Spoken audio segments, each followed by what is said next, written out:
YouTube, what's going on? It's Flag1122 back again for Synth Pop Review. Back from the hiatus. I took a little break, had the holidays, had to decompress. Hope everybody had a fantastic holiday and Happy New Year. I know I did. Anyway, I was thinking, what do I want to return with? Even though I've taken a break, I haven't stopped taking a break listening to synth pop music. I'm never going to stop doing that. But I was like, well, what should I come back with? Something new, something classic. Let's do something quirky. So I decided to choose a soundtrack, and I decided to choose Howard the Duck LP record version right here. And here he is in all his fouled glory. Here's the man, the duck right here smoking a stogie, Howie. I watched this movie when I was a kid, and a lot of people hate this movie. This movie was as been thought of as one of the biggest box office bombs in history. I always dug it. It came out in 1986. I maybe saw it in 1987, 88, and I was like, oh my gosh, it's a talking duck. That's so cool. A kid would think that. So I think a lot of kids really like this movie.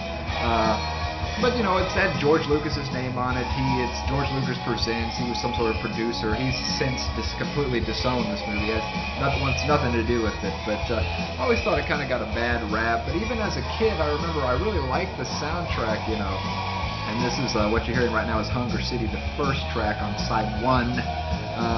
Kind of interesting thing about the soundtrack. It's done by a chap named Thomas Dolby, and if anybody knows about synth pop, electro, new wavy goodness music from the 80s, you'll know Thomas Dolby. Probably best known for the 80s track She Blinded Me with Science, which I really like that song, but I'm so burnt out of it now. It's still, I like to listen to it at parties or whatever, but he, even for his time, he was always on the fringe. He's from England. He was always more on the experimental side of the electronic synthwave scene back in the 80s. But he decided to get involved with this movie as far as the soundtrack goes, and kind of produce and arrange the first part of the soundtrack. The first part is just traditional music, and the second part, which is side 2, is a real traditional score. He arranged and produced and kind of had his hands on the first part of it. Real fascinating thing about it, though, is they used for the vocals the girls that starred in the movie that had the band in the movie is called Cherry Bomb, and Thomas Dolby used those girls, which the star of the actress that starred in this movie, Leah Thompson, you might know her from Back to the Future and Some Like It Wonderful. She was Howard's romantic counterpart in the movie, although it's kind of creepy to think about a duck and a girl. It might bring up some issues. But I live in Arkansas, so I don't think about things that way. It's all good to me down in the sticks. She actually does all the vocals on here, and her singing is actually kind of cool. It sounds good. She's kind of got this Samantha Foxiness about her, and maybe some Laura Branigan on the side.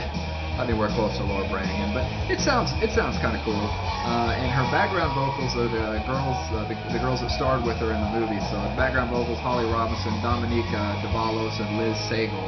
And they do a good job too. And they don't really play much of any instruments, although they kind of sell it well in the movie. But this second track is aptly titled Howard the Duck, and it's quirky, it's fun. The only track that Thomas Dolby actually sings is track 3, Don't Turn Away, which I think is a really fantastic song, and it's definitely one of my favorites from Thomas Dolby.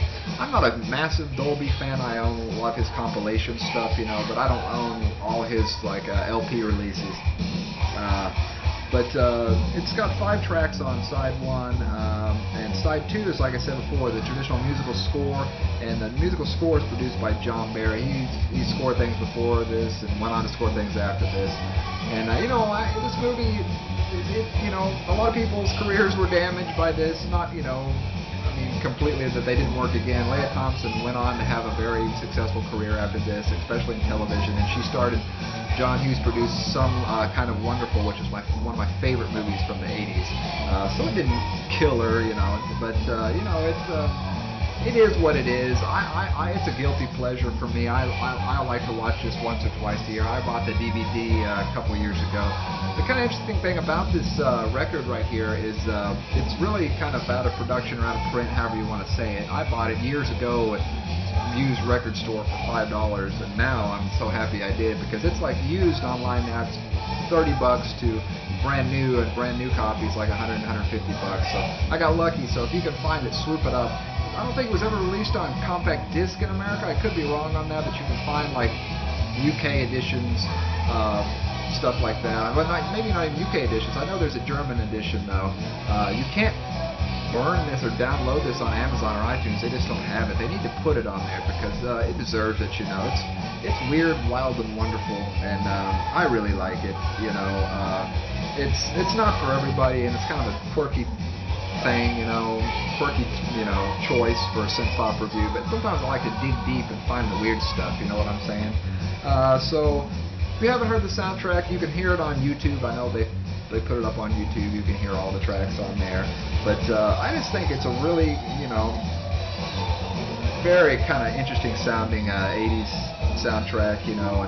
And Thomas Dolby, I mean, if you're familiar with him, man, he did some really amazing things. Thomas Dolby's Cube, you know, he's kind of a mix master, man. I mean, he's a synth wizard in his own right. So big respect to Thomas Dolby.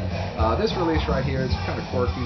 It comes with this poster, which is kind of ridiculous, but you can fold it out and see Howard the Duck there with his little guitar. He's doing weird things. And on the other side, it's just clips from the movie.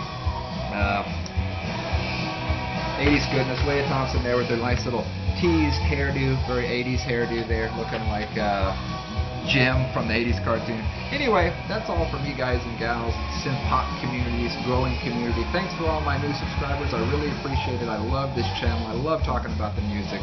I'll be back real soon. Cheers and Happy New Year.